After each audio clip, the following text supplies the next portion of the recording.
Are we live now? It seems like we are. So, yes, and I see on Facebook that we are as well. Good afternoon, everybody. Good morning for those of you joining from America. Good afternoon from Europe to those in Europe and Africa and the Middle East. And good afternoon / good evening to those of you joining us in Asia. My name's Kevin Hin. I'm the Secretary General of the Junior Chamber International, speaking to you from Monaco at JCI, where we are the leading global network of enterprising young leaders. And this is a great opportunity for us to meet up with you and to talk about our new direction, which is focusing on economic relevance and notably on sustaining and rebuilding economies in the face of a pandemic. I will be honored to moderate this session. And without further ado, I would like to pass the microphone to our host, who is going to be introducing this session, no other than our 2020 JCI president, Mr. Itai Maniere, joining us from Harare, Zimbabwe. So for those of you who don't know him, President Itai joined JCI in 2004. He is also a serial technopreneur with a strong interest in mobile value-added services. He has been running Blue Dot Mobile in Zimbabwe as an aggregator for 2 of the mobile networks, and he is looking to expand in South Africa and beyond, notably on SMS and USSD services. So there's nobody better equipped to talk about entrepreneurship and sustaining and rebuilding economies in this changing time as our leader, President Itai. I hand the floor to you. Thank you. Very much. Thank you very much, Secretary General Kevin, and greetings to everyone who's connecting us, who's connected today, and greetings to our panelists that are with us here today. I greet you all the way from Harare, Zimbabwe, and we decided to kickstart this discussion in this direction thanks to the COVID-19 pandemic. The challenges presented by the COVID-19 pandemic call for a direct and decisive response. And I believe no one is more qualified than JCI's leaders to provide solutions and to lift up individuals and communities. As such, we are very excited to kickstart JCI's new global initiative to sustain and rebuild economies and to prove how enterprising young leaders can highlight their contribution to addressing the economic challenges of the future. We have seen the catastrophic impact of COVID-19 on small businesses and local economies. But we know we can use our skills and our global network of leaders to make a tangible impact now, which will help build a brighter future. We can take the lessons we have learned in this period of extreme difficulty to grow, to overcome the challenges we face, and to make the world a better place for all people. We must encourage young innovators to amplify their latent leadership abilities and unleash them through JCI's projects, through the help of the trainings and that JCI provides within the 4 areas of opportunity, which are business and entrepreneurship, community involvement, impact, individual development, and most importantly, international cooperation. Our core focus in this initiative will be business recovery. We can appreciate that small businesses are the lifeblood of our communities. With small businesses, people's lives and livelihoods are intertwined. Small business owners have both a financial and personal stake in their business. As JCI leaders, we must help small business owners rethink and adapt their business models, but we must also invest in them. Investing in small businesses is investing in sustainable communities. Going beyond, we must use this as an opportunity to look at the way we do business, to make it more ethical and sustainable for future generations by consuming local. We will also focus on engaging and empowering the workforce. Many people, especially the young and the vulnerable, have lost or will sadly lose their jobs and face difficulty with finding new work. We must guide people towards professional reconversion in alternative sectors of the economy where they can learn new skills for the future. We must also encourage entrepreneurship from diverse backgrounds to solve today's pressing problems, showing that being employed is just the beginning for enterprising young leaders. Our motivation may ebb and flow in normal circumstances, but COVID-19 has indeed introduced new obstacles. We must keep people engaged and motivated through effective leadership and communication. Looking towards the future, we must focus on quality education to give young people entrepreneurial skills and an entrepreneurial mindset. This builds innovative and resilient communities. Finally, we must acknowledge, understand, and find solutions to the mental health impact COVID-19 has had on the global population.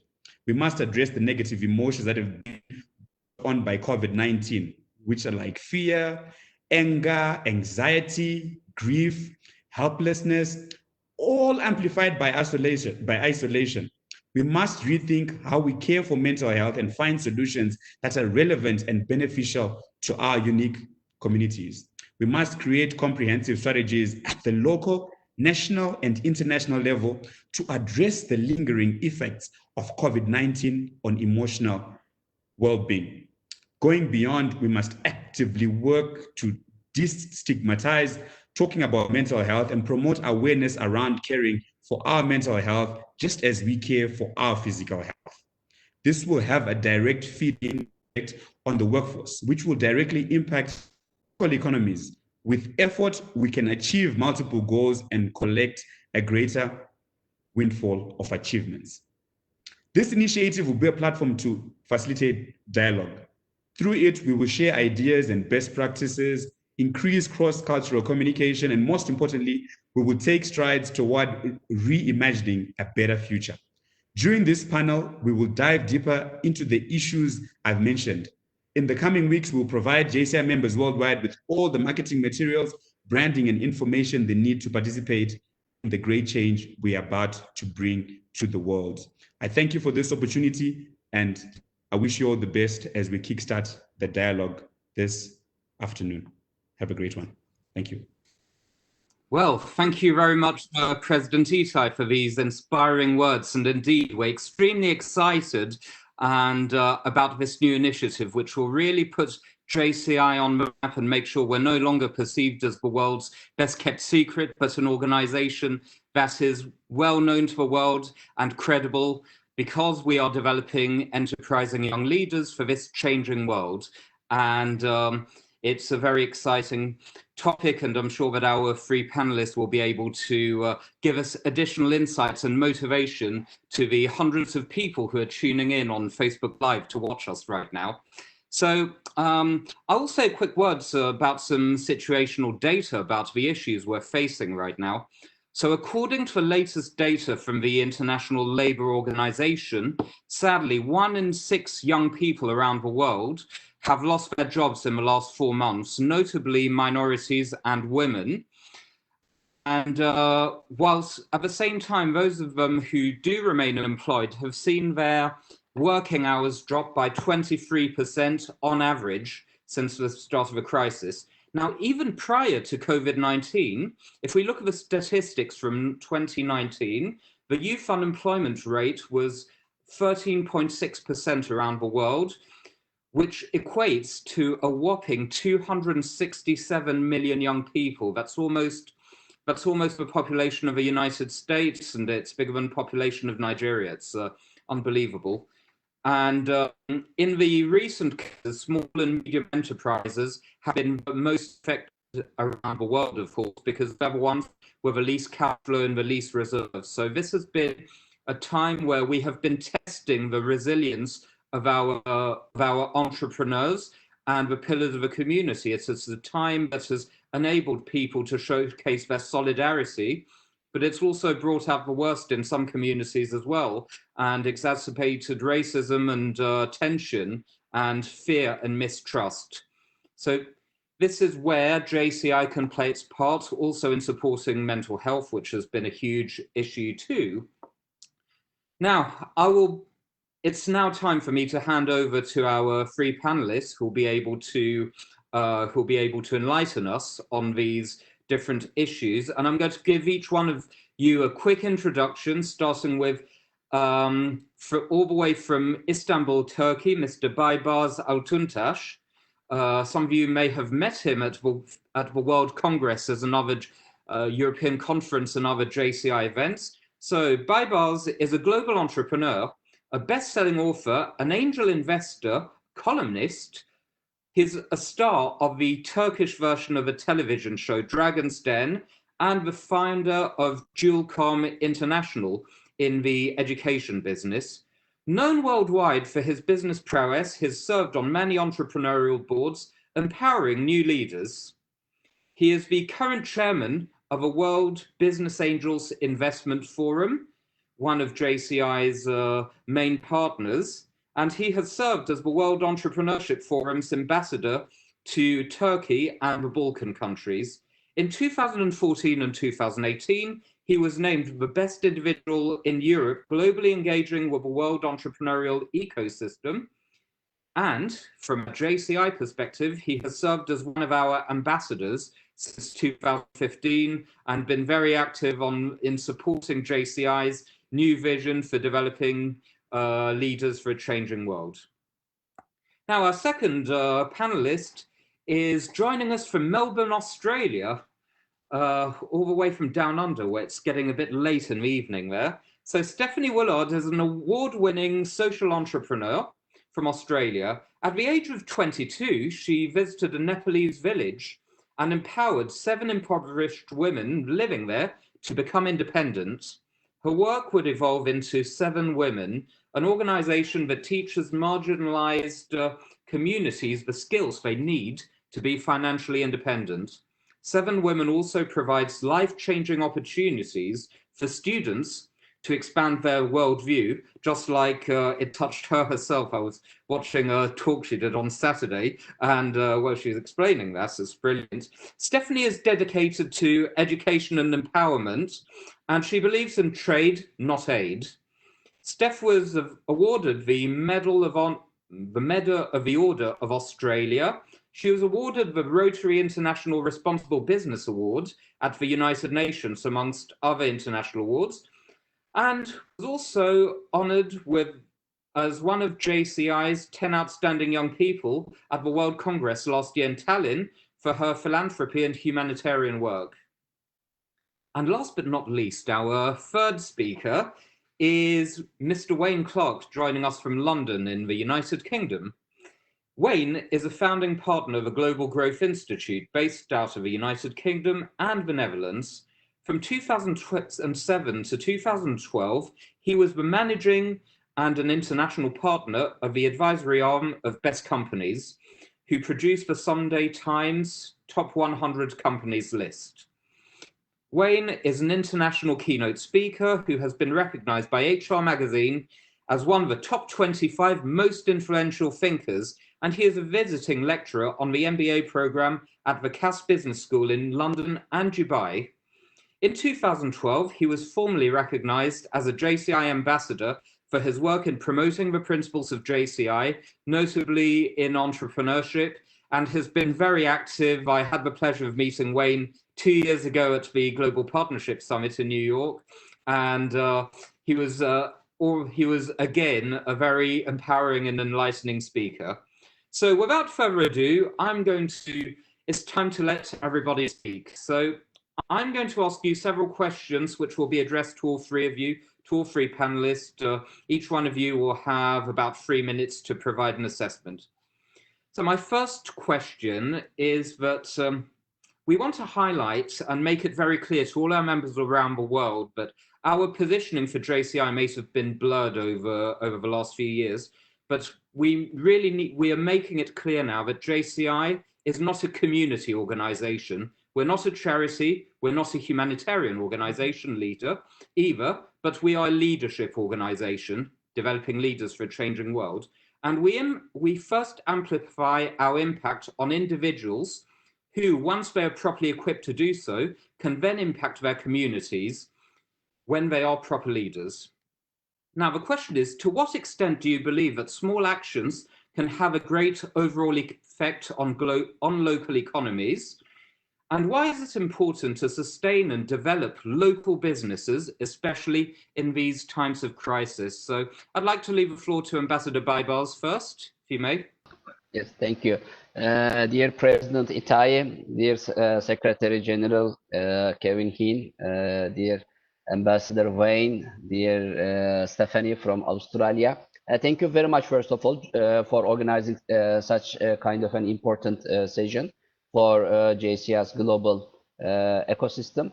And thank you very much for inviting me as a speaker to this roundtable. Kevin, we are, I think, now in a very different time that even from the smallest business to the biggest holdings, everybody should start thinking more about business transformation. Because after Mr. COVID-19's travel to our world, business transformation now is a must, not an option, is a must, even for the smallest business in the world. It is very clear. And business transformation means today digital transformation. If we would speak about business transformation 50 years ago, maybe we would speak, we would define it as an equal partner of something different. But today, this is the case. Digital transformation is the most important component of business transformation. But who will make business transformation? We are going to make it. Entrepreneurs are going to make it. So JCI is an organization focusing on leadership, and but I think now we have to talk more about quality leadership. And quality leadership in business transformation through digital transformation will be something very important item in the agenda of all entrepreneurs, startups, scale-ups, high-growth businesses, and SMEs. Let's not forget that 97% of the world economy is driven by SMEs, small and medium-sized enterprises. And all these small and medium-sized enterprises will need quality leadership to drive this process well and convert the crisis to opportunities for their companies, businesses, corporates, and for economies. So your question, how can small actions serve to improve the quality of local economies, is answer is very simple. Quality leadership from the smallest companies to the biggest companies. This is the key word. By the way, I know that JCI is very engaged with Sustainable Development Goals of the United Nations. And UN former Secretary General Ban Ki-moon is also a JCI ambassador. I think such kind of an engagement is also great, is giving a great, very clear roadmap for all entrepreneurs who want to drive this change. Because SDG numbers, for example, number 5, to include more women in economies, or I think it was number 9, higher education, quality of higher education. There are many things on the table that can be followed by entrepreneurs of today. Please stop me if the time is fine, because WBIF has 3 main missions: increasing financial inclusion, promoting gender equality, easing access to finance for entrepreneurs. And all these 3 missions can only be a success result if individuals at the SME level can start thinking about them and putting action plans for them. Thank you. Thank you very much, Ambassador Baibars, for your insights. And I hope, and yes, indeed, the SDGs are a very important point, a big focus of JCI, and we'll be talking about those afterwards. Yes, I'll ask the same question to Stephanie, please. Go ahead. So thanks for having me here. Firstly, it's an honour to be discussing this topic and with an incredible organisation like JCI that I first became aware to in Estonia when winning the TOYP award. And I'm really passionate, being an entrepreneur myself, starting my organisation at 22 years old. I think, you know, that really is the future. And you know, JCI fosters that entrepreneurial spirit in young people, which is absolutely crucial going forward in the world to create, I suppose, the new world that we all want to see. Because like Itai mentioned, it's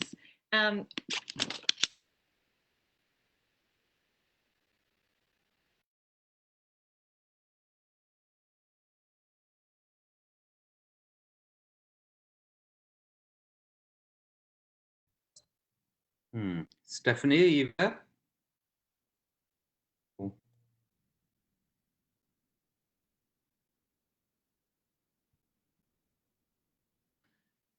Okay, I think that maybe Stephanie's connection dropped or something, or her phone fell down.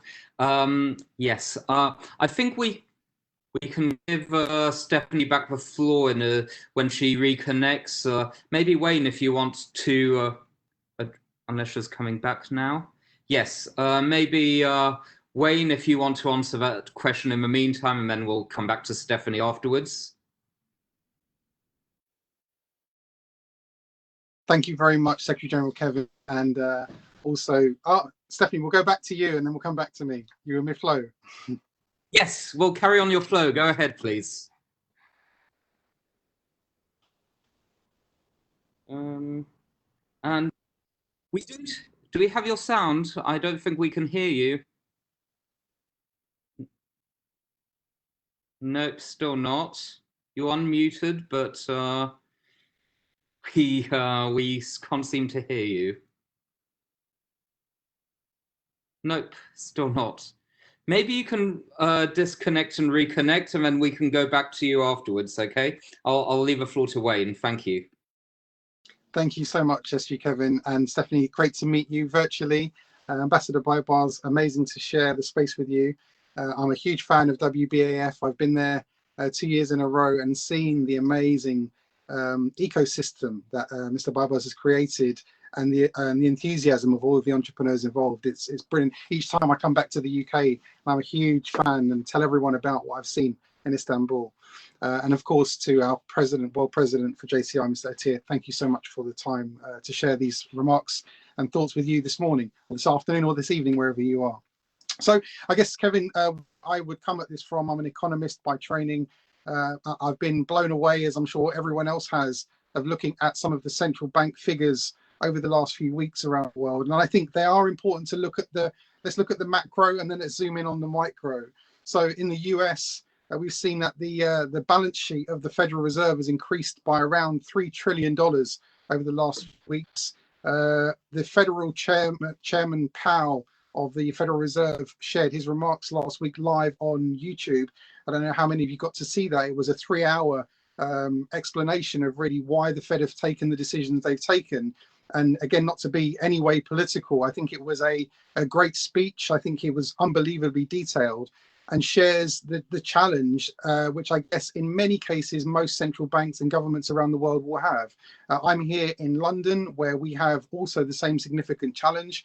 Our central bank has also confirmed last week they're going to be printing 100 billion pounds of new currency to cope with the crisis and all of the other things that go around that. And the reason why I think this is so important is because it means that our governments, both national and local, will be challenged now more than ever. The support that we could have hoped for from government to local and small organizations will undoubtedly be challenged. And to put that into perspective, we have a town which is about 25 miles north of London, where the majority of the revenue for the local government comes from the airport. And the airport, as all of us have experienced, has been shut over the last few months. And this has now had a huge impact on the income for that local government, which means that local government services and support for communities will have to be cut.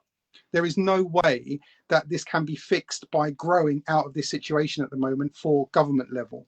So what this means for the individual is that we have really the only choice is to take matters into our own hands.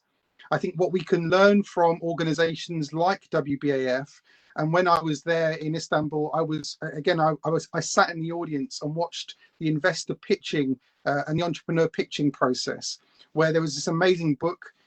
Everyone went on stage and pitched their business idea for, I think it was 7 minutes was the challenge they had.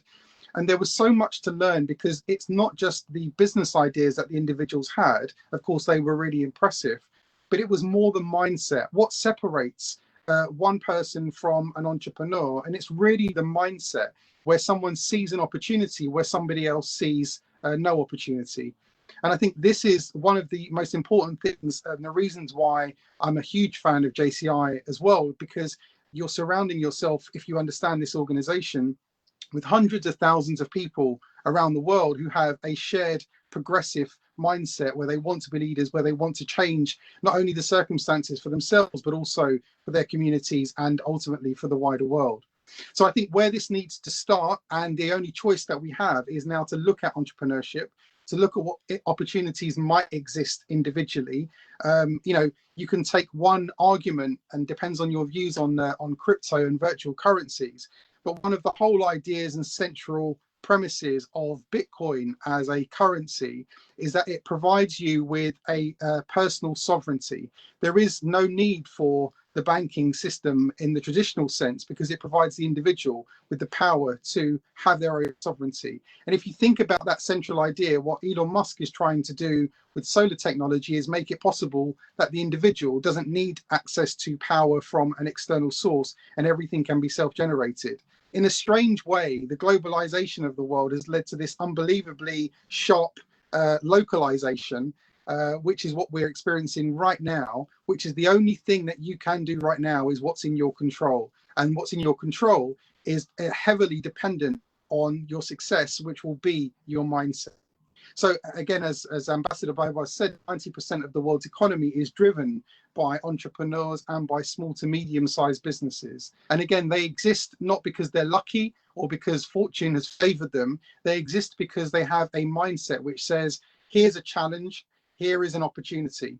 As with every economic downturn the world has ever seen, 2008, for those of you who are young enough or old enough to remember that, and we can even go back further.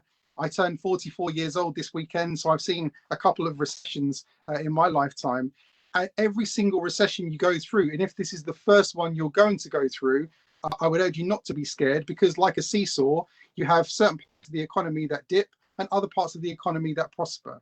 And the challenge is to quickly identify what parts of the opportunities of the economy are prospering, and then again, think about how you can rapidly retrain yourself.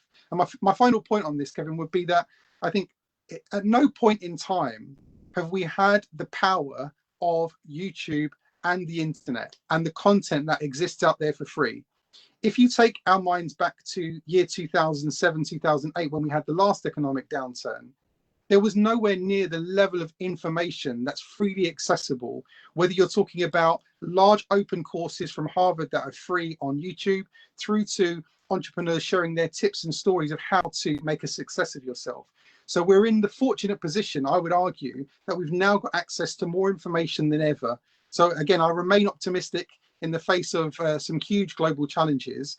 And the thing that will get us through is the same thing that's always got us through for every recession ever before in the history of humankind, which is the mindset of an entrepreneur. Yes, thank you very much for these inspiring words, Wayne. Exactly. I totally agree that the mindset is incredibly important. And at JCI, for the last 20 years or so, we've had this saying that our attitude will determine our altitude. And it's exactly what we're looking at right now in terms of boosting our mindset, so we can transform our challenges into opportunities to grow in the future. Yes, and happy birthday, by the way. I hope you had a nice weekend. Yes, so Stephanie, I hope you're back now, and if you can add some words to it. Hear me? Yes, so I can hear you. Okay, fantastic. Okay, great to be back. Camera works. We can't see you though. You can't see me. Okay. But Okay, I might just have to be sound. okay, fair enough. Yep. Okay. Okay. We can see you now. Perfect. Great. Oh, good. Thanks. Okay, fantastic, fantastic. So I really resonate with everything that's been said, and I just want to really honour the new vision of JCI, because that is, you know, where the world needs to head. I think young people have this incredible energy that they want to, you know, having been a young person myself and starting my organisation at 22, you know, I had that entrepreneurial spirit, and I think everyone has that entrepreneurial spirit, and everyone's a leader, and I think JCI is a fantastic organisation that fosters that.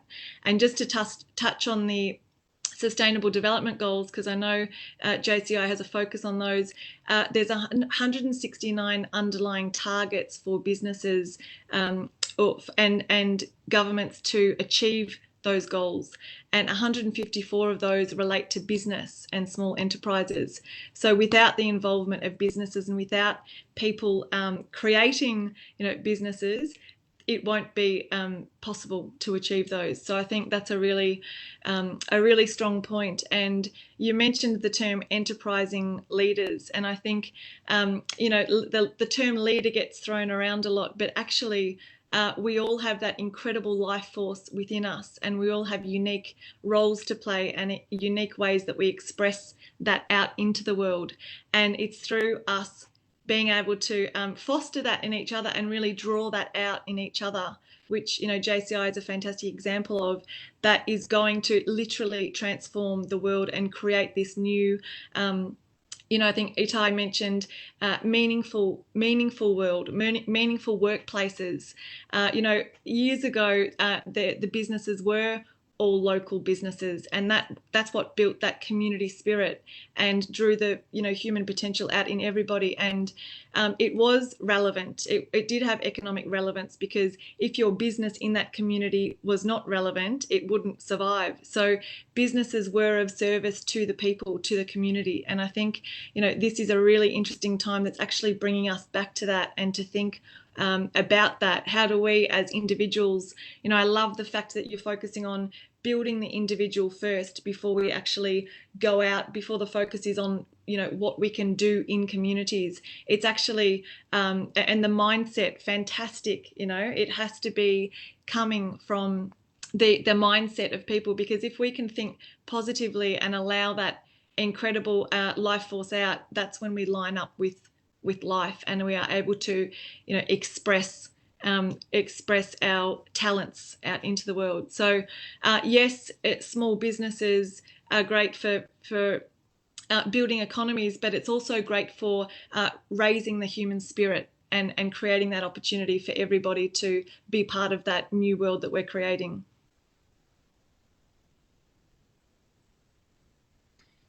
Thank you very much, Stephanie, for these inspiring words. Indeed, yes, we all need to move forward. Now, I'll go on to my second question, which is thinking a bit about the future, and it'll be for all three panelists, starting with Ambassador Bybars.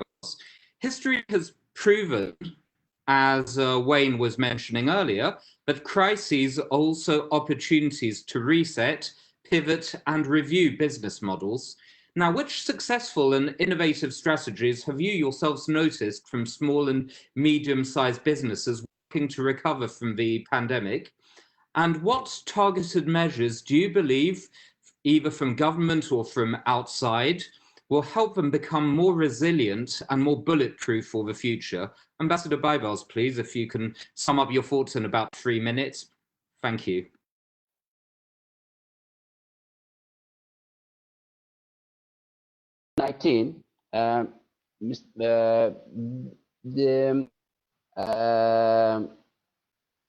Easing access to finance was very important.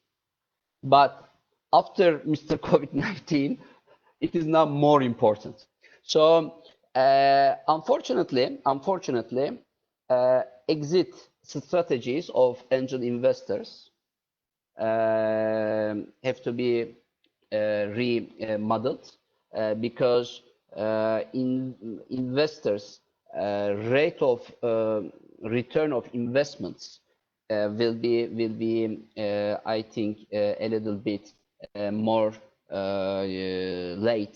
later than expected while making the investment. So now, because angel investors will get their return of investment in a longer period of time, then public finance and public support should come to the game. And I think we will see more co-investments with public and private entities to entrepreneurs and SMEs. This will be the first, I think, change that will come on the table after the agenda completely changed from COVID to economy. Now we are talking everything at the same time, but COVID issue is coming, of course, number one, and I think governments will start focusing on more financial issues after COVID-19 problem is completely solved. This is a response to your second question. About your first question,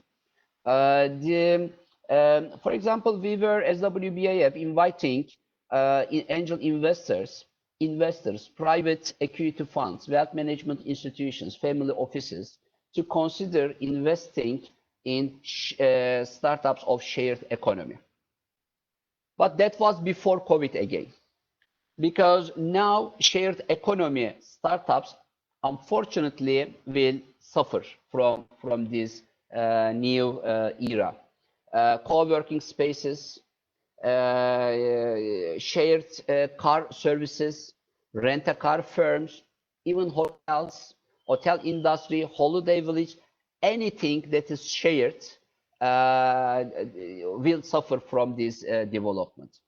So I think in order to address to the needs of the business transformation of shared economy companies, there are many opportunities that entrepreneurs should start thinking about, because at the end of the day, shared economy is a big economy, and governments will not let them completely lock down, but instead they will try to find solutions, innovative solutions, to let them live.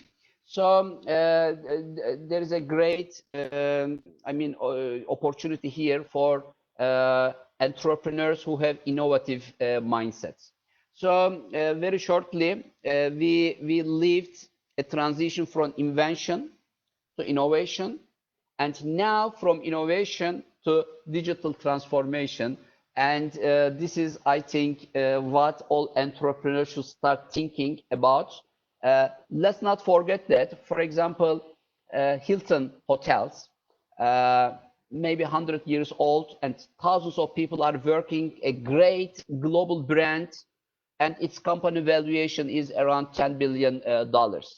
But on the other hand, Airbnb, 30 people are working, 7 years old, and its company valuation is around $32 billion. So now the millennium businesses and traditional businesses are acting in the same economy.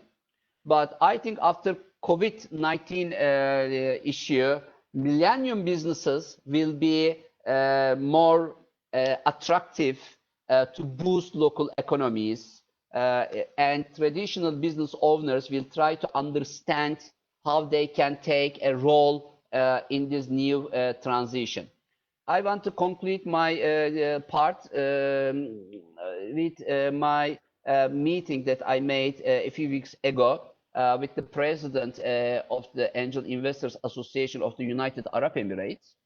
And he said they received around 20 new applications to become the member of Angel Investors Association in UAE. And all these 20 new members are coming from traditional businesses. One of them is the owner of a construction company. Other one is the owner of a travel agent. Other one is the owner of a real estate company. So this shows that early stage equity markets and startup economy will have more liquidity as a result of the keenness of traditional business owners to move to this economy. They will try to discover the opportunities in startup economy, and this will bring more liquidity to startup ecosystem. So everybody may think that less investment will come to startups. I'm not thinking like this. More investment will come to startups, and company valuations of startups will increase because same number of startups will now have a demand from more investors as a result of this transition period. Thank you. Thank you so much for these insights, Ambassador Baibars, and it's very interesting to hear that there's many more opportunities for the startups, and I think it's really interesting to see that in the future. I'd like to ask the same question to Stephanie right now, if you're there, Yeah, I'm here. Great, perfect. So please go ahead. So I'd like to, I'm picturing like a seed that's planted in the ground. If that seed has good water, good nutrients that gets to it, it can grow into a very strong tree that gives a lot of oxygen and is able to contribute to its environment. And I think, towards COVID, a lot of people have acknowledged that they were like, a tree that's withering and in the rat race, and we're not kind of getting the nutrients that they needed to bring out that creativity and that life force within them. So I think that is what I'd love to see to answer your question going forward. I'd love to see more organisations like JCI, more government support, supporting individuals to unleash and unlock that creative spirit inside, that incredible energy that we all have inside of us to create, and look at what wasn't working in the past and how can we start afresh and create more meaningful visions, and visions that are, yes, business to support our basic needs, but how can our visions go beyond us? How can our visions be for the greater good? And I know that JCI, is very much about making a meaningful difference in the world and supporting young people to do that. And I love the fact, again, that you're starting with the individual, because it's like, it starts with us. If we're tired and like a withered tree, of course we're not going to be able to give much to those outside of us. But if we can build up and equip ourselves and learn, those techniques of mindset and how we become fantastic leaders, and as I said, unlock that potential within, that's when we can really fulfill our human potential and really be, the expression that we're supposed to be in the world. And, because we all have different roles to play, an organisation like JCI that brings people together in groups and actually facilitates that to happen with a common vision and a common goal is absolutely invaluable in future. And, I must say, when I was in Estonia to receive that award, it was new to me and I was on an absolute high, because I just thought, oh my goodness, like I need to tell everybody about this network. This is it for young people, to be able to connect and join, and also just bring us back to and remind us that we are all one. With a lot of division that we're seeing with the latest protests and things like that, it's like we are all one, and the more and the faster we realize that and understand that. And I think JCI members do understand that, because we've got friends all over the world that we connect with and we have the same vision. So the more that JCI can turn up the volume of that and share it out into the world, it will create that shift that is needed. much for the inspiring words, Stephanie. Indeed, yes, we are here to unleash our creativity using this new method. And what you're saying reminds me of a quote by our 2018 JCI president, Brian Lim from the Philippines. His slogan was "Change begins with me." And it's all about the individual, indeed, who can then sow the seeds for creativity in the future. So thank you for bringing this point up. And I'd like to pass the floor to Wayne for his words as well regarding this matter. Thank you. Thank you. So again, I'll start with some, and thank you to, I think I had the benefit of listening to Mr. Baibars and to Stephanie. So I have 6 minutes to gather my thoughts on this. So a few things on what you've said. And I'll start with, again, a bit of data. So in 2009, when we were measuring these best organizations in the UK and publishing these organizations, we took a group of the 100 companies that were listed on the stock exchange. So of those 100 or so organizations we were measuring, 37 were listed on the stock exchange. And what we did is we tracked as an investment return on investment over a 5-year investment cycle. We tracked the progress of those organizations. So what was fascinating is when we looked at the 100, so if you put $100 in a 5-year investment fund as a FTSE 100 tracker investment fund over 5 years, your $100 would return you around $120 over the 5-year period. So of course, a better return than leaving your money in the bank, but maybe not such an impressive return. If you took the same $100 and left it in the 37 companies that we knew had higher levels of employee engagement score, which basically meant they had better leadership and better management, then your $100 over a 5-year investment cycle would have returned you about $450 over the same time period. So why did these companies, if you look at it as an investment thesis, why was there this greater alpha or return on these investments? The reason why was because these companies managed to weather the economic downturn and the storm. So in answer to your question about bulletproof businesses, they weathered the storm better because they had more responsive management and leadership who were able to take decisions faster and change the direction of the organization quicker. Again, exactly as Mr. Baibars is saying, is that this is presenting new opportunities, and big businesses are now actually understanding that there's a new level playing field and they've got to adapt quickly. The ones who don't will die. The ones who are fast will survive and thrive in this new economic situation we have. So there are two really practical things here. One is that actually we've been asked over, so my organization and my team, we work with every type of organization from big banks are our clients to media companies to manufacturing businesses. Over the last 2 to 3 months, we've had lots and lots and lots of webinars and talks with leadership teams and management teams, hundreds of people on these calls, where they've been asking us advice on what they should now do with how they get the best from their people and how they manage people remotely, because it's forced us to work in a whole new way. Our argument has been really simple. Actually, the things that we're suggesting that you should do now are the things that we would have suggested that you should have done 3 months ago before Mr. COVID turned up, but you didn't do them. So the whole idea of improved communication with your team, of understanding and clarifying your strategy, of making sure people are fired up and energized to deliver on that strategy, you know, all of these common elements of a successful team and organization are exactly the same things we already should have done, but actually now we're putting to focus that we should be doing these things. So the advice is exactly the same. The difference is that you have to execute on those. And there are two really practical things to just to finish with. One is the focus on the customer. So if for any of you have heard me talk before, I'm a huge fan of an organization called Red Carnation Hotels. So they have about 20 hotels around the world. I work very closely with them and I've worked with them for a number of years. The reason why I've been so impressed is because in every city in the world where they have a Red Carnation Hotel, they usually have the #1 score on TripAdvisor.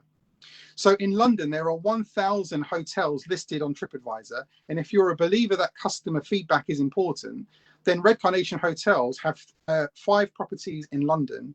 And they currently have the #1, #2, and #3 positions on TripAdvisor. It's essentially impossible to achieve that level of customer feedback.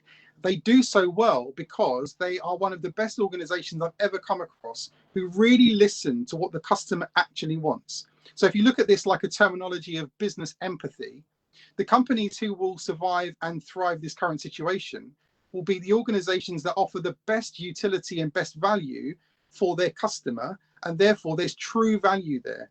It was maybe easier a few months ago, or 6 months ago, to fool people into believing that actually there was inherent value in your company and that what the product and the service was designed to do. Now it's truly being tested. So those organizations that have got real utility, real value, will prosper and thrive to a level. And again, I think that will attract all sorts of interesting investor money because they know that there's true value in those companies. So that's number one. The second point to finish on is then in terms of how you productize. So if you are a small company, let's say if you're a small one-man band as a consultant maybe, or as an individual company, what can you do to best leverage those skills and experiences you have? The thing that we now understand is that finances are being challenged. The ability of people to spend money on discretionary spend. And I actually saw a post on LinkedIn this morning from a very successful management consultant who I know, who has now sort of said openly on LinkedIn that her large clients, she can't work with them anymore because they're not having discretionary spend. People are more careful about how they spend their money, which means that cheaper value-added services, but delivered perhaps at scale with technology, are really where the opportunity will lie for many people. So if you do have transferable or marketable skills where you can leverage technology and you can buy access to training platforms to deliver content on really cheaply and easily, these present so many different opportunities for people. So I think one is understanding the customer and really listening to what the customer really needs right now is key. And then the second thing is, how can you productize your skills, your experiences, and leverage that in a way that, again, a few years ago you couldn't have done without the ability to perhaps write a costly book. Now you can publish and share and sell your knowledge and insight, and people are prepared to pay for things, but there's a way to do that at scale. So again, my earlier message is the same. It presents a fundamentally new and exciting opportunities if we can tap into what some of those are.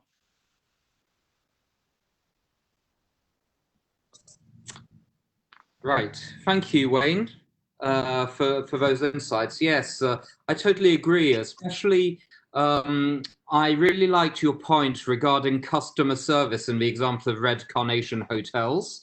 It was extremely insightful, and it even boils down to what we're doing at JCI. We're putting our members at the heart of things. We will say that we want to make our members feel special because they're the people. It's our members who are delivering the impact on the ground every day. And so I totally agree with this point. So my third question, this is the final question for all panelists, is more regarding the human side of a crisis. So we've seen, as I mentioned before, unemployment, notably youth unemployment, is currently rising around the world due to Mr. COVID, as Baibars calls it. And notably amongst young people in business sectors such as tourism, hospitality, and transport, amongst others. Now, what advice would you, from your experience, provide to those seeking employment and whose careers have been turned upside down by the pandemic? How can they leverage their skills to move forward in life after this? Baibars, please, and then I'll pass on to the two other panelists. Thank you.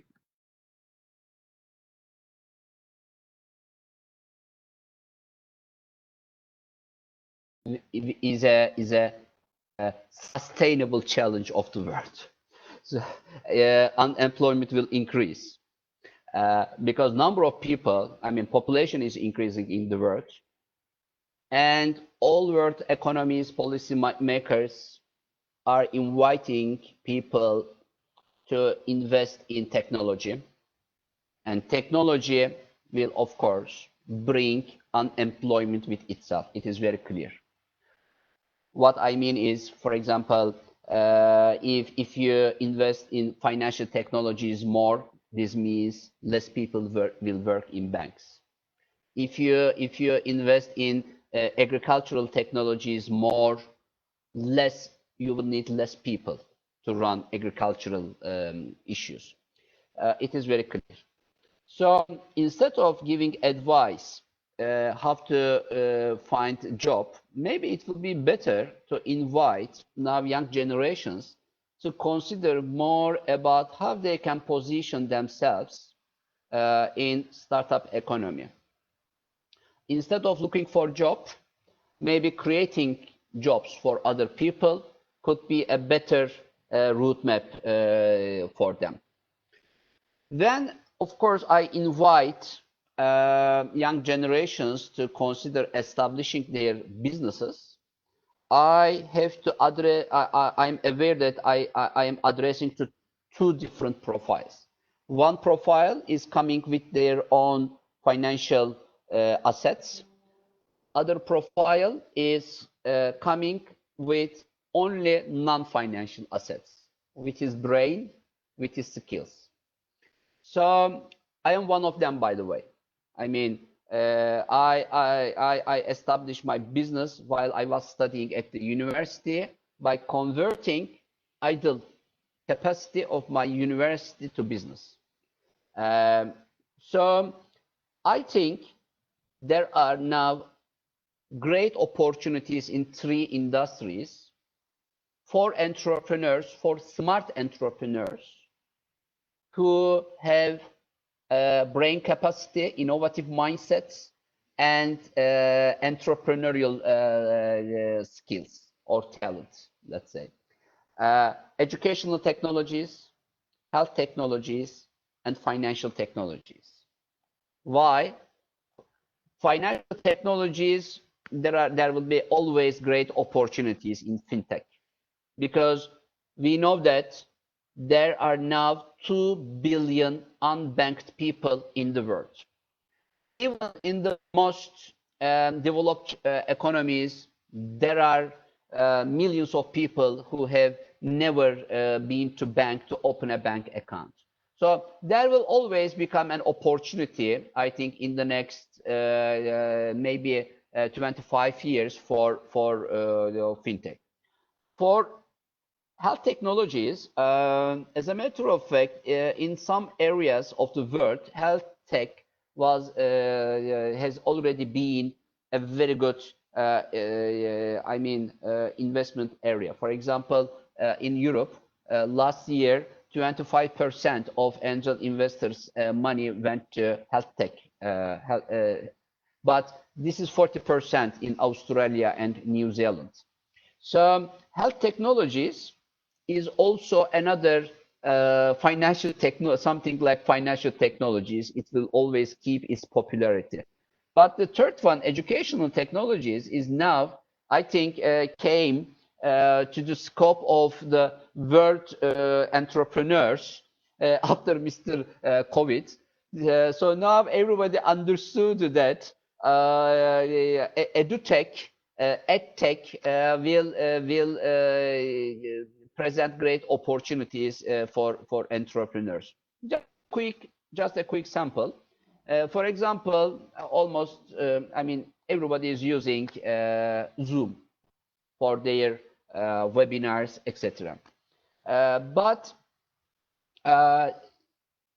3 months ago, before COVID issue, for example, I was writing a question to support desk of Zoom, and answer was coming in 15 seconds. Now I am writing a question, answer is coming in 15 seconds, but it says your queue number is 1275, and answer is coming 2 days after my question. So now everybody understood what Zoom is something like about. So now it is time for smart entrepreneurs to take the Zoom system to another stage. Maybe they will offer virtual reality glasses, and we will go into a classroom, and we will feel ourselves as if we are making a real classroom. And this will come with ideas from smart entrepreneurs, and with their. I'm sure Zoom is also working over something like this, because if Zoom cannot adapt such kind of change, then there is a big possibility that some companies like Zoom can be Motorola of their own industries. They open the door, but another entrepreneur comes and takes it to the second stage, and this second stage will be the end of end of the main trademarks who created this industry. So I think entrepreneurs, for example, if you Kevin would ask me, what would you study now? If I will take an university exam, what would be the ordering of my choices to study? My ordering will start with the computer sciences, code writing, because I very clearly see that code writing skill started to become a very important asset of entrepreneurial initiatives. So if I would start again studying at the university, code writing, computer sciences would be my preference. Because when you study code writing or computer sciences, I see that you don't need money to create a success story in your entrepreneurial endeavor. So entrepreneurs of today are more lucky than, and university students of today are more lucky than yesterday's, because today there are many sources of finances available for them, from ICO to IPO. Crowdfunding platforms, angel investors, banks, government grants, incubation centers, technoparks, wealth management institutions, private equity funds, co-investment funds, business plan competitions. You can find money to establish your business. There is no problem. This is your first advantage. But I think more important than this is there are more businesses today that you can establish without finance by only using your own talent, your own mindset, and your own entrepreneurial skills. I think this is something very good. So what I want from all governments today as a support to entrepreneurs is, as a matter of fact, the one thing: please provide better bandwidth, better telecommunication lines for entrepreneurs. I think this should be the first responsibility of all governments, because by time we will need faster bandwidth, faster and better telecommunications. Otherwise, we won't be able to use glasses, virtual VR glasses, to follow VR online virtual exhibitions or classrooms or training programs, or even health systems. So I think governments should invest more in telecommunication, and banks should also take more active role in telecommunication industry, because at the end of the day, these 2 billion unbanked people will need to use these telecommunication services to use their financial services. So thank you, Kevin.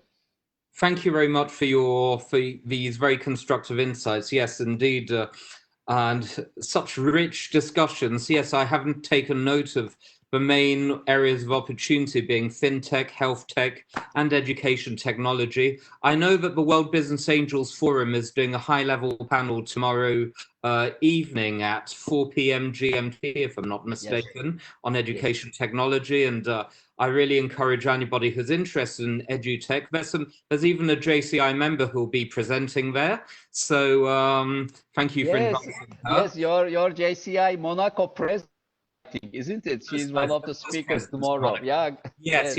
And so don't hesitate to join tomorrow.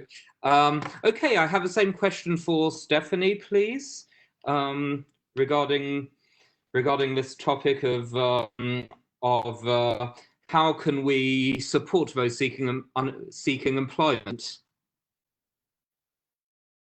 I think the way I'd answer that would be, you know, having worked in a community like Nepal for the last 15 years, yes, we need to look at the market, and yes, we need to understand what is valuable and what provides, what kind of fills the gap. But we must start with what lights us up as individuals, and where, you know, how do we connect with that creative force inside, and what you know, what do we want to put out into the world? What is our unique expression? So I think, you know, we need a new type of vision coming from a different place. And when I say a different place, I mean coming from that place of looking at, for example, I've been working with women with disabilities. I met 7 disabled women living in a tin shed, and because of the stigma and the belief in their community, but you know, there was a belief that they were evil in their past life, and that's why they're disabled in this life. So people believed that it was bad luck to associate with these women because they were physically disabled.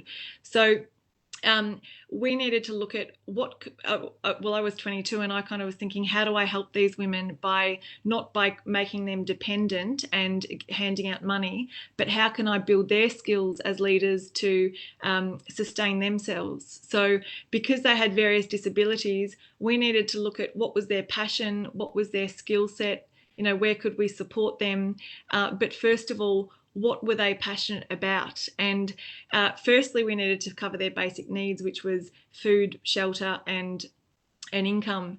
But you know, and that was great. And we've supported, you know, over 5,500 women now who have all covered their basic needs. But what really lit them up, and why I'm sharing this example, is what I believe will really, you know, ignite the world in a different way and build the new future that we are all desperately seeking, is to focus on what does light people up in their jobs. You know, work takes a big part of our lives, and it takes up a lot of time and effort and energy.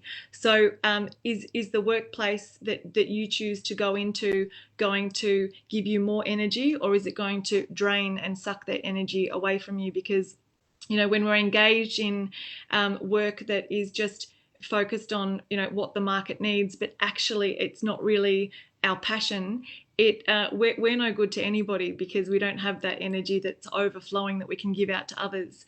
So I use the example of working in Nepal with these marginalised and disabled women, because, you know, the reality is they didn't have a lot of resources or even experience in business or know-how or knowledge of what the market needs. But it was starting with what lights them up. First of all, basic needs, but what lights them up, and how we can be creative, I suppose, in involving them, including them, and how they could support each other to draw out that creativity that you know, everybody has, that they had that spark, you know. And now, you know, we've created 4 different enterprises in Nepal that generates a fantastic income, and it's a sustainable, you know, pre this period of time, very sustainable organisation, because all of the women played a different role relating to, you know, their specific talents and their specific abilities. And, you know, we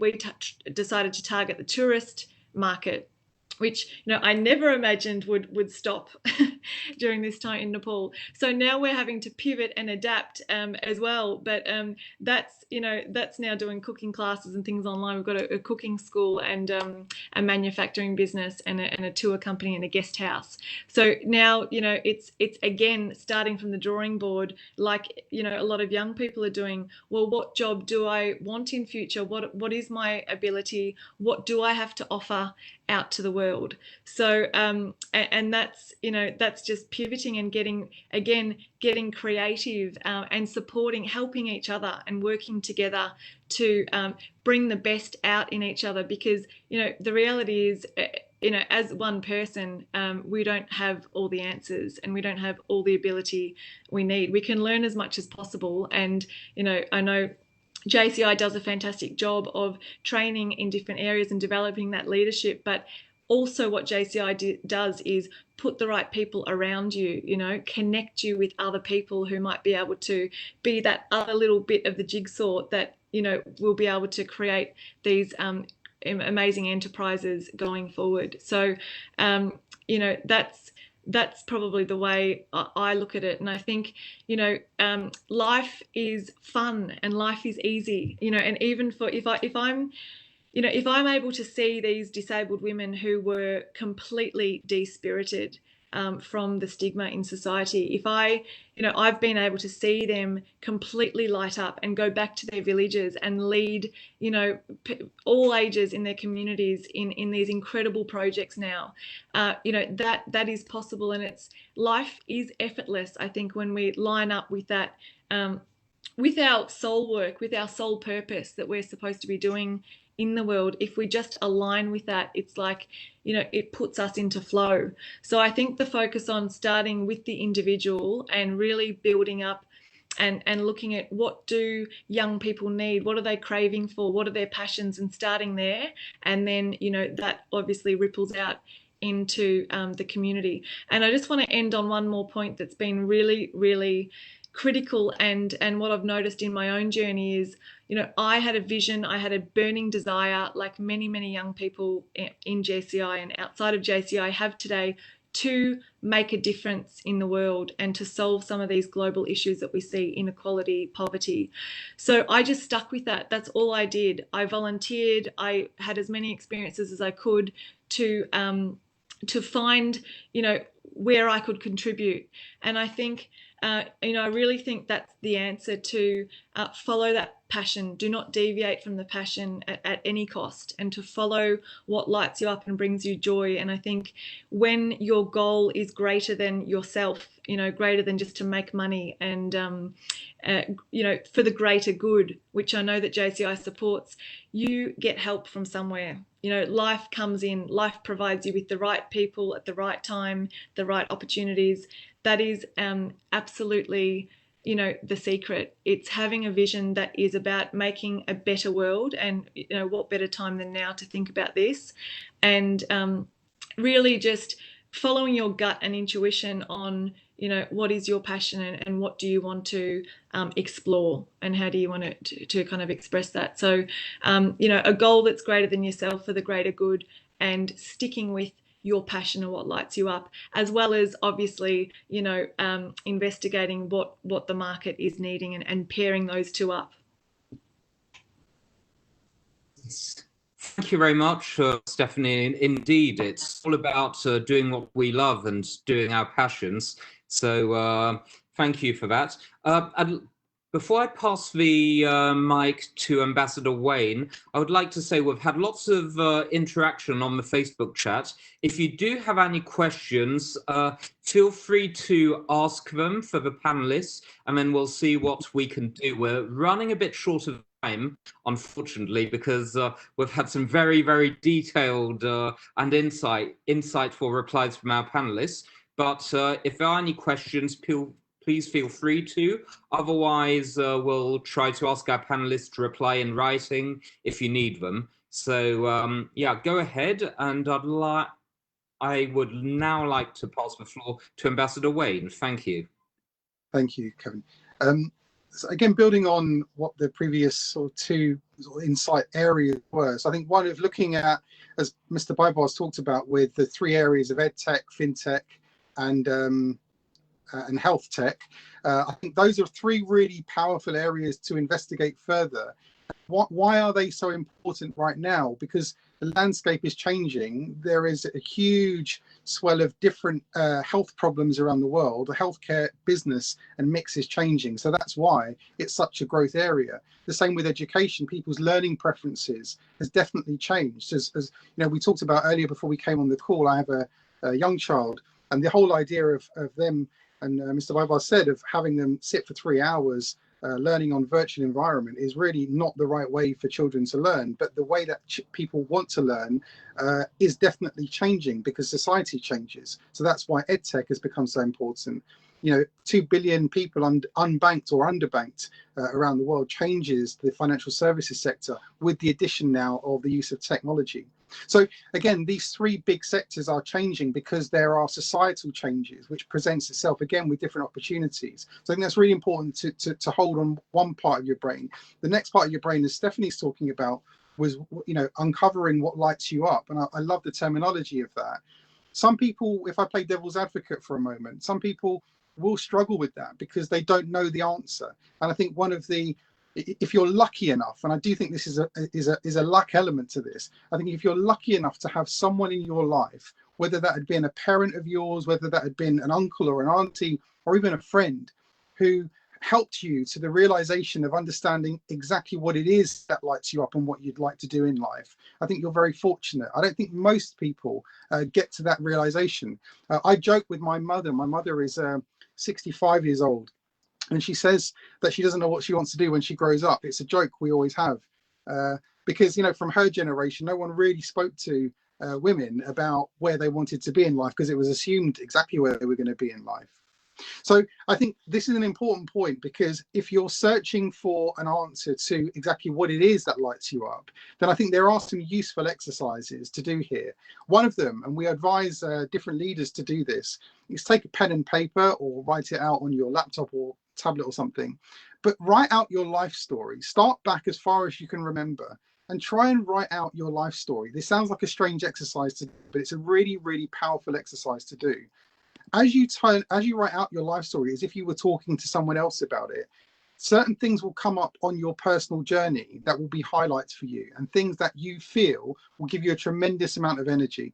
So again, when you've tapped into what it is that really does make you feel energized, it gives you an indication or a hint as to something that you're probably going to really enjoy doing. And then the trick, this is the magical trick, is to combine the thing that energizes you with the opportunities that might exist out there. And again, the three examples of the areas we talked about before are good examples to try and marry up those skills and experiences with. And then final point for me is to try and find yourself a teacher or a mentor. So in our business now, and again, I can attest to what Mr. Baibars says here. Now, over 50% of our revenue in our business is from EdTech. We started our business 8 years ago. We launched the EdTech part of our business 4 years ago, and already accounts for more than 50% now of our revenue. So I learned very quickly, because I had access to people who taught me a lot. I have a mentor. I had two mentors actually, and one guy who I meet every 3 months. He's a private equity investor, and he gave me unbelievable advice. The thing I've realized about mentors is there are lots of very successful people who actually want an opportunity to share their knowledge and experience. A platform like LinkedIn presents all of us, no matter what background we have, with access to millions of experts who have traveled the journey of entrepreneurship before. And often, in my personal experience, when you reach out to people and ask, often people are prepared to help you. So many people may say no, but some people will say yes. So if you've not found yourself a mentor yet, then my advice would be to try and find yourself one, because it's a great way and a free way, cost-effective way to speed up your entrepreneurship journey and learn from the people that have traveled the journey before. Thank you very much for this great advice. Yes, looking at mentoring and energizing and finding right opportunities really link into what we can provide at JCI. Like notably, if you're looking for mentors at JCI, you as members, we have a Senate network which can support you. We've got former presidents, we've got more experienced members who can provide you an extra spark as well. So this is something that JCI can actually provide. And what you were saying, Wayne, about the opportunities, thinking about what energizes you.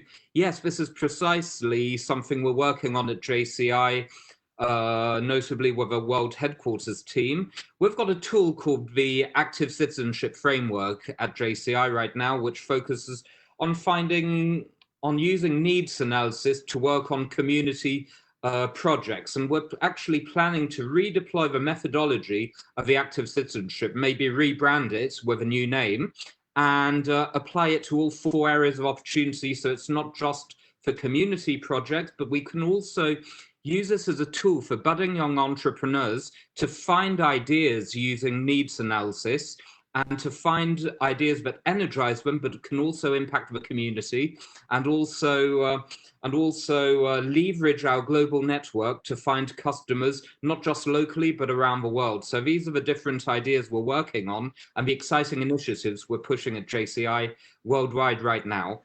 So it's already almost time for us to wrap up because we've only got 5 minutes on the allotted time, and we still had plenty of questions for our panelists, but it's been extremely rich. So I'm going to hand over to our three panelists to say some words of conclusion to wrap up, but focusing on your areas of expertise. So if each of you can wrap up in about 2 minutes, and I'll pass the floor first to Chairman and Ambassador Baibars about this. And the main question I had for you in terms of wrapping up is, when we talk about sustaining and rebuilding economies, how would you say the market is now for self-starters? What words of encouragement would you give to young entrepreneurs to just go for it, whether it's investing in, or even company leaders to invest in new technology, or to just go for it now?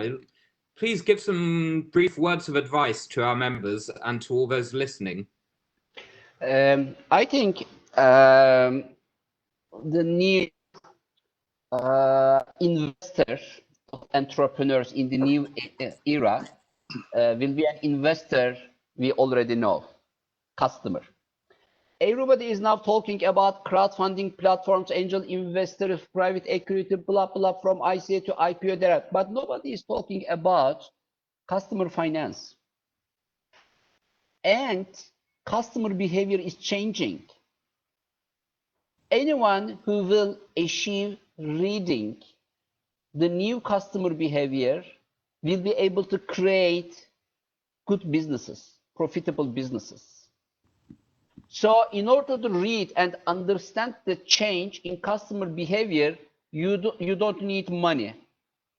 You only need a mindset and a good brain to understand what is happening around you. So I am inviting all potential entrepreneurs and also university students and also anyone who is looking for a job to understand now the change in customer behavior. 3 months ago, nobody was using Zoom more than 1 time a month. Now we are using it 3 or 4 times a day. So this is even my link. Someone is clicking to my Zoom room link and coming to there instead of coming to WhatsApp or going. So customer behavior is changing, and anyone who can understand the new customer behavior will be able to turn customer to his or her own investor. Thank you so much for these inspiring words. By the way, Kevin, by the way, from Facebook comments, I see that Ismail Haznedar, former JCI president, made a comment. Maybe we should include PropTech, property technologies to this three. He's right. This reminded me, I think we should also mention about the importance of smart cities. Now, smart cities will be more important in the new era. So I think this is something we also have to highlight, because city management is now in a different direction after this COVID issue. Starting from airports, even making exams at the schools, everything has a new rule now. And of course, these rules will be fixed by time, and we will see the general consensus about new governance of cities by time. But I think PropTech or whatever, smart cities will be in the agenda of active citizens. And I love the terminology of active citizen of JCI very much. And I am inviting not only JCI members, but all world citizens to be active citizens to create a change by including their quality leadership. Thank you very much, Kevin. Yes, thank you, Ambassador Baibars, for these insights. Yes, so much to take back. Understanding our customers and understanding their needs, definitely the way for the future, and understanding the world at large. And yes, I'd like to thank President Ismail for his comments. I've been watching them on the chats, extremely insightful. Thank you for joining, President, from Istanbul. And indeed, yes, smart cities is a very good point as well. The SDGs we are going to be focusing on now, notably on number 4, quality education, number 8 on economic growth and employment, and indeed sustainable cities for the future and responsible consumption. So SDGs 10 and 12 also. And yes, and thank you for your insights regarding active citizenship. Actually, we are focusing now on developing enterprising young leaders, because this is something which is really becoming the focus for the future. And of course, the notion of active citizenship will remain, but the terminology we're pushing forward is more leadership, because it's something that's much easier, a concept that's much easier to explain in this new world now for when we want to engage with partners in the future and also with new members. I'd like to pass the floor. I think, Kevin, you should also extend an invitation to Mr. COVID and invite him to become a member of JCI, because he is the leader now. He is or she is. I don't know. I don't know. I cannot say she. I think he, because nothing can disturb the word like him. So Yes, yes. so he is very active now. He is the most active citizen of the world now, I think. I am joking, of course. Yes. Well, we're going to make him support the Sustainable Development Goals. That way, he'll go back into line quickly. Thank you for that. Right, yes, I've got a question for Stephanie. Just as part of your concluding remarks, I wanted to push back on I wanted to talk about a comment I saw from Helena, the national president of JCI Croatia, and I thought it would be a good question for you as part of your concluding remarks. She mentioned the female side being very, very important, and I know that your work has been with vulnerable populations, women, minorities, those with disabilities. How do you see, as a word of conclusion, how would you see how the economic opportunities lie for these populations in the future, and how can they transform the challenges from these days into opportunities to make sure they're not marginalized further? Thank you very much. Thanks, Kevin. I think some of the greatest opportunities lie in developing countries and in some of the most impoverished communities, because it's sometimes they can be the greatest places for the entrepreneurial spirit to grow, because they have close connections with each other, and they they're almost forced sometimes to think creatively and to think of new ideas to sometimes just to meet their basic needs. So we've definitely seen that in Nepal, and yes, there needs to be a focus on women, but I think in general, people are looking for more meaningful work, to have more meaningful lives, and that's men and women, obviously. And I think the more we draw out people's human potential and enable them, as JCI is doing, to step out as leaders and step out of their comfort zone, there are so many people willing to follow. So I think, if someone steps out with a business idea and actually makes a go of it, there are so many people that are willing to help. And I think, the ethical leadership is the focus here, and enterprise is the vehicle. And you might not need to know the whole vision, but as long as you know the first few steps, or you can see the first step, and then it starts to become clear. The path starts to become clear after that. So it's, that creativity, new ideas, innovation, that is going to create the new world. And I think, you know, to answer your question, that is, well, I've seen an abundance of that in countries like Nepal. But just want to finish on, you know, summarising and concluding, the answers are all within everybody. You know, all you need to do is look within. You actually have this knowing inside you of what you are meant to do and what your path is. And, you know, mindset is the answer. Mindset is the doorway, and to understand how our mind works is absolutely critical, because that's what gives us freedom to step out and the confidence to do so and to adapt and pivot in challenging times. And, you know, I've got some incredible tools and lessons and learnings around that I'm happy to share with anybody out there. But I just want to, you know, end by saying I'm really really inspired by what JCI is doing and the new vision, and I look forward to, you know, collaborating in future further and meeting many more JCI young members. Thank you, Stephanie, and I'm really happy that you've been engaging with this panel. I'm sure that there'll be many more opportunities for us to work together in the future, just like with our two ambassadors as well. And thank you so much for your insights. I mean, yes, it's very important for people to understand from these tragic situations for the last 4 months, but we need to do something meaningful now. Time is too short, and time is of an essence. We must no longer take things for granted like we did in the past, but try to optimize. So the whole meaningfulness of things is very important. Thank you so much for your insights. And I have a final question, and to wrap up, from Ambassador Wayne as well. So we know you're an entrepreneur who's been focusing on growth and motivating the workforce in large companies.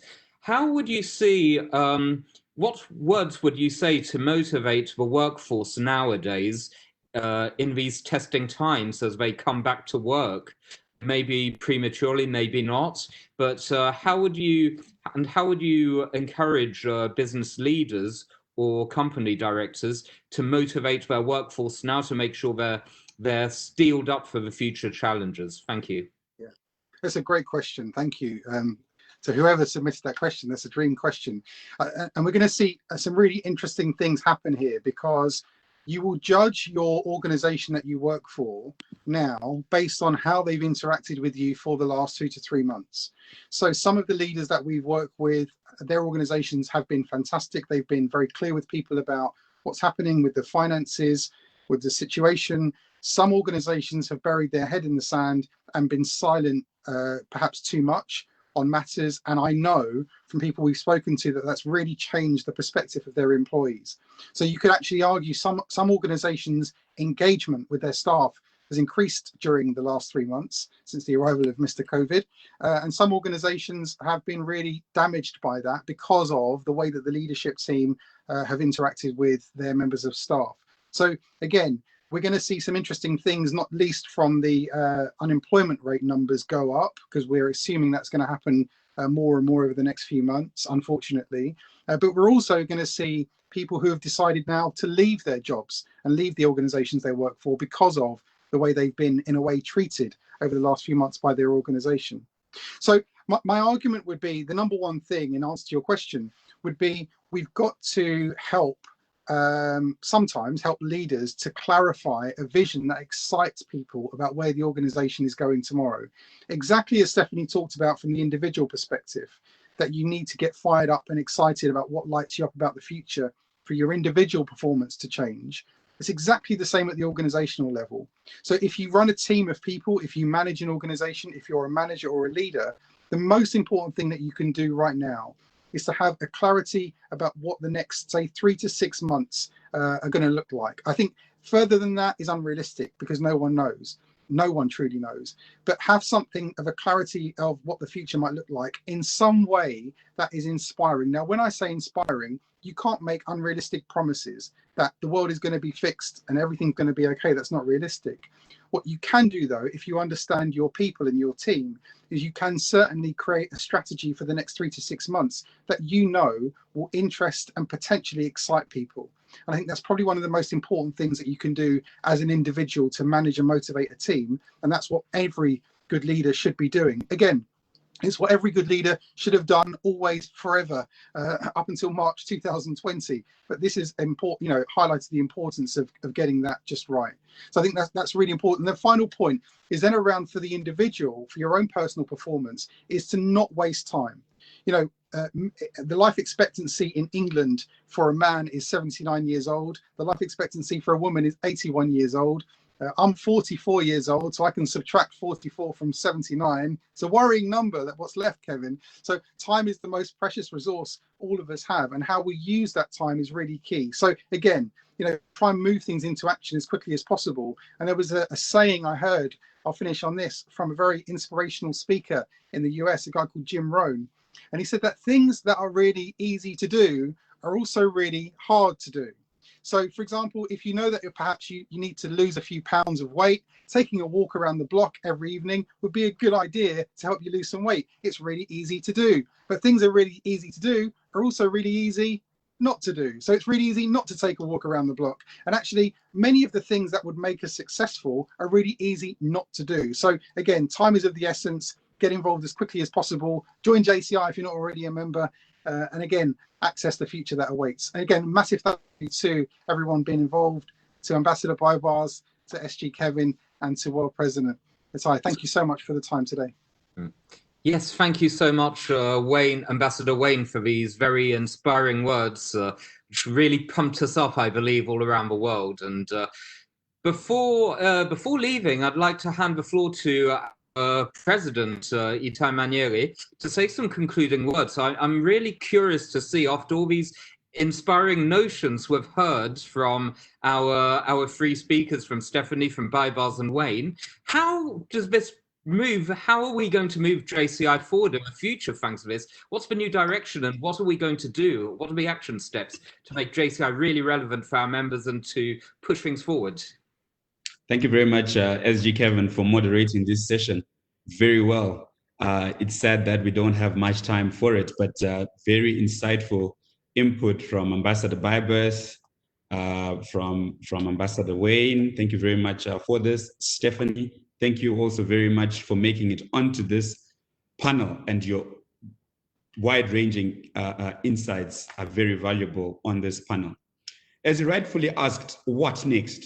This is a conversation starter, because we know when we decided to kickstart this initiative, which I believe ours is to plant an idea into the minds of the members across the world, to say, when you look around wherever you are, let's kickstart conversations on saying, what is our role as JCI, as young active citizens, as leaders in this fast-changing world, a world that has now been, influenced by Mr. COVID, as Bybars would say, and say, what exactly is our role? Number one, I'm excited at the work that members have carried out in terms of response to the disease and the spreading of the virus. But ours is now then to say, let us be one that can breathe life into the economy where we come from. Look at the effects of all these shutdowns and everything. And as young active citizens, engage partners, engage ourselves as members, be on the ground, engage government, and start a conversation, start action to ensure that we are ones that can lead the conversation and breathe life into our economies wherever we are. And I believe that this will not be the end of such conversations, even at global level, but this can translate to local organizations and national organizations alike. And let's see how best we can cap it all off very well in the World Congress. But it's a conversation starter. The ball is in your court, my dear members. Let's get the conversation going and make sure that our relevance is more important now more than ever before in the world that we live in. So I wish you all the best, and thanks once again to the panelists for your insightful input on the topic. This will not be the first that we'll be calling you upon to discuss this. So certainly, please keep your phones fully charged and your mailboxes open, because we'll continue these conversations in the not so distant future. Thank you very much. Indeed. Thank you so much, President Itai, for these inspiring words. And I'm going to conclude, first of all, by thanking our ambassadors and our TOYP honoree. We're really honored to have such talented ambassadors and talented leaders within our network, within our extended network and our extended JCI family as well. And we really...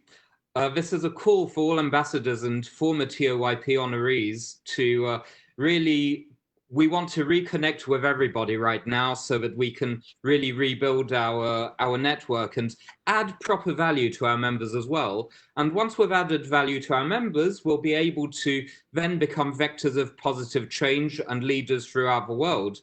As President Itai was saying, this is not just a one-off session to talk about sustaining and rebuilding economies. This is the future of how JCI can really become relevant and properly develop leaders for this ever-changing world in the future. We're not planning necessarily to do a new top-down campaign led by JCI headquarters, because we believe that it's the members on the ground who can find sustainable solutions for their own communities. And the solutions in Harare, Zimbabwe are different from the solutions in Dhaka, Bangladesh, or in Asuncion, Paraguay. So we need to find local solutions. One size does not fit all. But what we will do is encourage dialogues and encourage conversations for the future so that you can find the projects which will really adapt to help support local businesses, to support responsible consumption, to help nurture young entrepreneurship in your communities and motivate the workforce whilst preserving mental health. So we're going to be in touch very soon with more concrete tools on this, with proper branding and some announcements over the coming weeks. Just be patient, and we're really excited on what's coming on and the future of JCI. And we truly believe that with a global network, thank you to everyone for joining us on Facebook from all around the world. I've seen comments from members all over the place. It really shows the power and the impact of our global network. So let's not forget, let's stay positive, let's stay motivated, let's be vectors of positive change for the future. Let's develop leaders for this changing world, and never forget that we're JCI. We should stay positive and always believe that the best is yet to come. Thank you very much. Have a great evening or afternoon or a great day, and we'll see you very soon in the JCI universe. Take care. Bye. See you.